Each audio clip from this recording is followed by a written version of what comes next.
kunitoa kwenye kuchekwa mimi na ndugu zangu Baba. Nashukuru, sina neno ila ni asante, maneno mengine asante Yesu kwa ulikoni kwa muamini.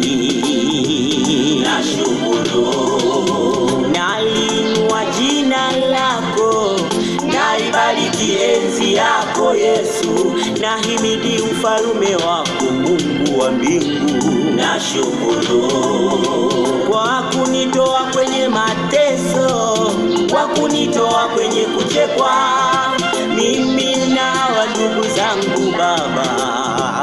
Nashukuru, sina neno ila ni asante, maneno mengine asante Yesu kwa ulikoni kwa muamini. Nashukuru, nainua jina lako, naibariki enzi yako Yesu, nahimidi ufalme wako Mungu wa mbingu. Nashukuru.